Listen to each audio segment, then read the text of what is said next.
श्रीलंका और बांग्लादेश में पुरतशद्दुद मुजाहिरों के जरिए हुकूमतों का तख्ता उलटने के बाद जनूबी एशिया के एक और मुल्क नेपाल में यही सूरत हाल नज़र आ रही है। और जो यंग जनरेशन है, जो जेन ज़ी है, वो इस वक्त तख्ता उलटने में अहम किरदार अदा कर रही है। मुजाहिरे हो रहे हैं। श्रीलंका और बांग्लादेश में पुरतशद्दुद मुजाहिरों के जरिए हुकूमतों का तख्ता उलटने के बाद जनूबी एशिया के एक और मुल्क नेपाल में गुज़िश्ता 2 दिन से यही हालात नजर आ रहे हैं। मुल्क में करप्शन, अकरबा परवरी और सोशल मीडिया साइट्स पर हालिया पाबंदी के खिलाफ कल सुबह से जारी जेन ज़ी यानी नौजवानों और तलबा के एहतजाज और मुजाहिरों के नतीजे में नेपाल के वजीर आज़म KP ओली मुस्ताफ़ी हो चुके हैं। कई काबीना अरकान मुस्ताफ़ी हो चुके हैं। भारतीय मीडिया के मुताबिक वजीर आज़म KP ओली को नेपाली फ़ौज ने खटमंडू से हेलीकॉप्टर के जरिए बाहर निकाल लिया है, मगर अभी ये वाज़ेह नहीं है कि वो कहाँ चले गए हैं। ताहम नेपाल के सदर रामचंद्रा ने वजीर आज़म का इस्तीफ़ा मंजूर कर लिया है और नेपाल के नए वजीर आज़म के इंतखाब का अमल शुरू कर दिया गया है और उन्होंने अमन और बातचीत के जरिए मसला हल करने की बात कर दी है। आज दोपहर में वजीर आज़म के मुस्ताफ़ी होने के बाद मुजाहिरीन जश्न और खुशियाँ मनाते नजर आए, जबकि अब भी मुल्क भर में संगीन हालात और मुकम्मल अफरा तफरी का आलम है। कल से जारी पुरतशद्दुद वाक़यात और पुलिस से झड़पों में अब तक 21 से ज़ायद अफराद मारे जा चुके हैं और 500 से ज़ायद अफराद ज़ख्मी हैं। नेपाली दारुल हुकूमत खटमंडू में कर्फ्यू के बावजूद जलाओ, घेराव, मारपीट और तशद्दुद के वाक़यात बड़ी तादाद में रिपोर्ट हो रहे हैं। आज सुबह से मुजाहिरीन पार्लियामेंट और सुप्रीम कोर्ट समेत मुतअद्दिद सरकारी अमलाक को नजर आतिश कर चुके हैं। वहाँ घुसकर तोड़ फोड़ कर चुके हैं। हुकूमती ओहदेदारों और सियासतदानों का पीछा कर रहे हैं। उनके घरों और दफातर में तोड़ फोड़ करने और आग लगाने की रिपोर्ट्स आ रही हैं। नेपाली अखबार दी हिमालयन टाइम्स के मुताबिक मुजाहिरीन ने खटमंडू में सदारती दफ्तर को आग लगा दी है। साथ ही सिंघा दरबार, जहां मुतादिद सरकारी दफातर समेत नेपाल का सरकारी रिकॉर्ड भी महफूज है, वहां भी आग लगाए जाने की इतलात हैं। इसी तरह सिर्फ वफाकी पार्लियामेंट और सुप्रीम कोर्ट में ही नहीं, बल्कि special court, district courts, attorney general office और लैंड रेवेन्यू ऑफिस में भी जलाओ घेराव किया गया है। जबकि खटमंडू में सबसे बड़े मीडिया हाउस कांतिपुर पब्लिकेशंस को भी आग लगा दी गई है। मीडिया रिपोर्ट्स के मुताबिक मुस्ताफ़ी वजीर आज़म KP ओली के ज़ाती घर को तोड़ फोड़ के बाद आग लगा दी गई है। साबिक वजीर आज़म शेर बहादुर और उनके अहले खाना को तशद्दुद का निशाना बनाया गया। उनके घर पर हमला किया गया, जबकि डिप्टी वजीर आज़म और वजीर ख़जाना पर भी तशद्दुद किया गया है। इसी तरह नेपाल की सबसे बड़ी सियासी जमात नेपाली कांग्रेस के दफ्तर पर भी हमला किया गया है। जबकि भारतीय मीडिया के मुताबिक एक अफसोसनाक वाक़े में साबिक नेपाली वजीर आज़म जलानाथ खरल की अहलिया घर पर लगने वाली आग से झुलस कर हलाक हो गई हैं। इस पूरी सूरत हाल में नेपाली आर्मी, पुलिस और दीगर सरकारी इदारे मुजाहिरीन से अमन और तहम्मुल का मुजाहरा करने की अपील कर रहे हैं। नेपाली आर्मी चीफ ने कौम से खिताब करते हुए अमन की बहाली की अपील की। इसी तरह खटमंडू के मेयर ब्लेंदर शाह ने मुजाहिरीन से कहा कि आपका कातिल मुस्ताफ़ी हो चुका है। मुल्क के वसाइल का नुकसान सबका मुश्तरका नुकसान है, इसलिए सरकारी अमलाक को नुकसान ना पहुँचाएँ। अब हमें बर्दाश्त करना होगा। अब आपकी नस्ल को मुल्क की क़यादत करनी है। तैयार रहें, फ़ौज के सरबराह से बातचीत के लिए भी तैयार रहें। खटमंडू के मेयर का यह बयान इसलिए भी अहमियत रखता है क्योंकि वो खुद भी नई नस्ल से ताल्लुक़ रखते हैं और भारतीय मीडिया के मुताबिक उन्हें जेन ज़ी की हिमायत भी हासिल है और वो अगले वज़ीर आज़म के मुमकिना उम्मीदवार हो सकते हैं। वैसे तो नेपाल में कल सुबह से शुरू होने वाले एहतजाजी मुजाहिरों के पीछे मुतअद्दिद वजूहात हैं, जिनमें करप्शन, अकरबा परवरी से लेकर सियासी अदम इस्तेहकाम शामिल है। मगर हालिया एहतजाज के लिए जेन ज़ी के जज्बात को भड़काने की वजह हुकूमत की तरफ से फेसबुक, व्हाट्सएप और यूट्यूब समेत कई सोशल मीडिया साइट्स पर पाबंदी लगाने का हालिया फैसला था। नेपाली हुकूमत ने हाल ही में अपने एक फैसले के जरिए सोशल मीडिया साइट से कहा था कि वो 1 हफ्ते के अंदर नेपाली हुकूमत के साथ रजिस्टर्ड हो जाएं और फिर ये डेडलाइन 3 सितंबर को ख़त्म हो गई, जिसके एक दिन बाद हुकूमत ने नेपाली टेलीकम्युनिकेशन अथॉरिटी को हुक्म दिया कि वो इन वेबसाइट्स को बंद करे जो हुकूमती हिदायत पर अमल नहीं कर रही हैं। जिसके बाद नेपाल में 26 सोशल मीडिया प्लेटफॉर्म्स को बंद कर दिया गया, जिनमें व्हाट्सएप, फेसबुक, इंस्टाग्राम, लिंक्डइन और यूट्यूब शामिल हैं। ताहम रॉयटर्स के मुताबिक कुछ प्लेटफॉर्म्स जैसे कि टिकटॉक, वाइबर और वीटॉक ने नेपाली हुकूमत के साथ रजिस्ट्रेशन करवा ली थी, मगर अचानक अहम सोशल मीडिया साइट्स पर पाबंदी के हुकूमती फैसले ने नौजवानों, खुसूसन तलबा को इश्तियाल दिला दिया और आखिरकार वो कल सुबह सड़कों पर निकल आए। मगर फिर ये मुजाहिरे सोशल मीडिया साइट्स की बंदिश तक ही महदूद नहीं रहे, बल्कि मुल्क के मजमूई मसाइल को मौजू बनाते हुए हुकूमत के खिलाफ बाकायदा मुहिम शुरू कर दी गई और साथ ही हुक्मरानों की शाहाना तर्ज ज़िंदगी के हवाले से नेपो किड्स जैसी इस्तिलाह सोशल मीडिया पर टॉप ट्रेंड बन गई।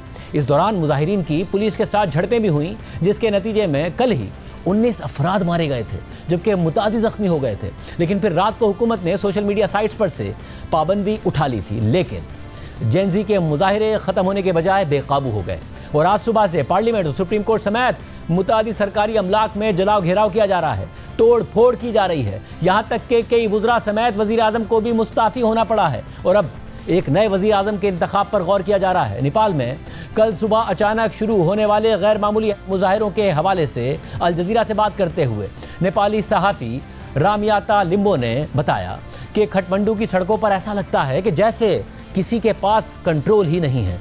नौजवानों के ग्रुप्स सीनियर वजीरों की अमलाक और सियासी जमातों के दफातर को नुकसान पहुंचा रहे हैं और सूरत हाल आहिस्ता आहिस्ता मजीद ख़राब होती जा रही है। उन्होंने मजीद कहा कि नेपाली अवाम ख़ास तौर पर नई नस्ल यानी जेन ज़ी करप्शन के बढ़ने, शफाफियत, एहतसाब और गुड गवर्नेंस के ना होने से बहुत मायूस हो चुके हैं। मेरा ख्याल है कि ये सब कुछ वक्त के साथ जमा होता रहा और जब जेन ज़ी ने पीर के दिन सोशल मीडिया पर पाबंदी के खिलाफ पुरअमन एहतजाज का फैसला किया तो करप्शन का मसला भी एक चिंगारी बन गया। इसी तरह 27 साल आयुष बसियाल का कहना था कि हालिया बरसों में करप्शन के वाक़यात ने एहतजाज को मजीद हवा दी। करप्शन के मामलात पर अवामी सतह पर और पार्लियामेंट में बार बार बात तो होती है, लेकिन ये कभी किसी मुनसिफाना नतीजे तक नहीं पहुंचा। इनमें से एक मामला 2017 का एयरबस मुआहिदा है, जिसमें नेपाल एयरलाइंस ने 2 A330 तैयारे खरीदे थे। 5 साल तक तहकीकात के बाद इंकिशाफ हुआ कि इस डील की वजह से कौमी ख़जाने को 1.47 अरब नेपाली रुपए यानी 10.4 मिलियन डॉलर्स का नुकसान हुआ। इस इंक्वायरी के बाद कई आला अफसरान को करप्शन का मुजरिम करार दिया गया था। आयुष बसियाल ने मजीद कहा कि 2022 और 2024 में श्रीलंका और बांग्लादेश में हुकूमतों के खात्मे का बाइस बनने वाले एहतजाजी मुजाहिरे भी नेपाल में लोगों के लिए इंस्पिरेशन बने, जबकि हाल ही में नेपाली पब्लिक फिगर्स के बच्चों की फिलिपाइन में शाहाना तर्ज ज़िंदगी की तस्वीर भी सोशल मीडिया पर तनकीद की जद में आ गई और जब ऐसी ही वीडियो टिकटॉक पर वायरल हो गई तो उसने भी नेपाली शहरियों को एहतजाज के लिए मोटिवेट किया। जबकि इसी हवाले से BBC ने अपनी रिपोर्ट में बताया है कि इन मुजाहिरों में 2 हैशटैग खासे मकबूल रहे, जो कि नेपो बेबी और नेपो किड्स थे। नेपो दरअसल अकरबा परवरी के लिए इस्तेमाल होने वाली मुख्तसर इस्तिलाह है, जिसका मतलब यह है कि कैसे अशराफिया सिर्फ अपने ख़ानदान के फ़ायदे को देखते हैं। ये इस्तिलाहात गुज़िश्ता चंद हफ्तों से नेपाल के सोशल मीडिया पर खासी मकबूलियत हासिल कर रही हैं और ऐसी बहुत सी वीडियोज़ भी वायरल हुई हैं जिनमें सियासतदानों के शाहाना तर्ज ज़िंदगी को दिखाया गया। मुजाहिरीन का कहना है कि सियासतदान अवाम के पैसे पर शाहाना ज़िंदगी गुजारते हैं, जबकि आम लोग जिद्दोजहद करते हैं। टिकटॉक और इंस्टाग्राम पर वायरल वीडियोज़ में सियासी ख़ानदानों के शाहाना तर्ज ज़िंदगी का मवाजना आम लोगों की ज़िंदगी के साथ किया गया। इन वीडियोज़ के मुताबिक अशराफिया डिज़ाइनर कपड़े, गैर मुल्की दौरों और लग्जरी गाड़ियों से लुत्फ़अंदोज़ होते हैं, जबकि मुल्क के नौजवान तबके को बेरोज़गारी का सामना करना पड़ता है। इन मुजाहिरों के नारे अदम मुसावात के साथ साथ गहरी मायूसी की अलामत भी बन गए। सिर्फ यही नहीं, नेपाल में हुकूमतों की नाअहली और सियासी निज़ाम की कमज़ोरी की एक और बड़ी वजह भी सामने आई है। एक तरफ जहाँ कई सालों से नेपाली अवाम और नौजवान मुल्क में करप्शन, अकरबा परवरी, महंगाई, बेरोज़गारी और हुकूमती नाअहली पर शदीद गुस्से और नाराज़गी का इजहार कर रहे थे, तो वहीं दूसरी तरफ 2008 में बादशाहत के खात्मे और मुल्क को जमहूरिया करार देने के बाद से अब तक सिर्फ 17 सालों के दौरान ही मुल्क में 13 हुकूमतें आईं और चली गईं, यानी एक भी मुस्तहकम सियासी हुकूमत नहीं बन सकी।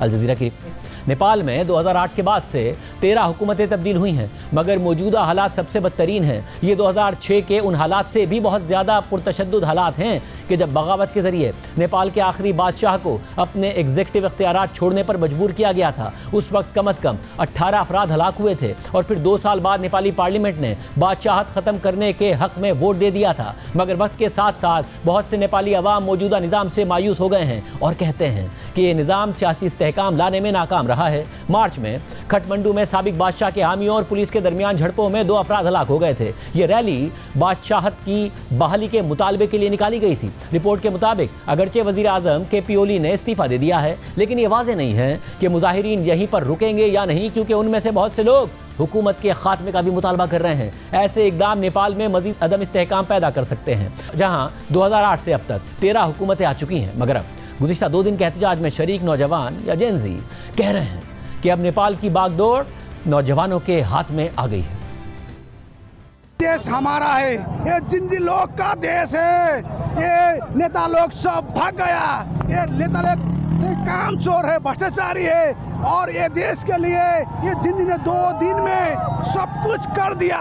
ये इस नेता सब ने हमारा 19 वर्ष खा दिया और अब हम लोग का प्रधानमंत्री होना चाहिए और अब हम ये पार्टी का नेता नहीं मानते हैं। आज हमारे नेपाल में संसद भवन ने पूरे जनता ने मिलके, जेनजी ने मिलके आज आग लगा दिया है। कल नेपाल पुलिस ने जितना ज्यादा किया है ना, कल कमती में 19 लोगों को, स्टूडेंट को नेपाल पुलिस ने चुन के गोली मारा। उसने सीधा यहाँ पर मारा है, डायरेक्ट वो मर गया है। ये जो हुआ है ना, ये इतना कुछ ये सोशल बैंडिंग के लेके नहीं हुआ है। हम लोगों को चाहिए यूथ लीडर चाहिए। अब हम लोग परिवर्तन खोज रहे हैं। ये बूढ़े लोग है ना, ये बूढ़े लीडर है ना, वो हम लोग का अब वक्त हो गया है। अब नहीं चाहिए, हमारा यूथ चाहिए।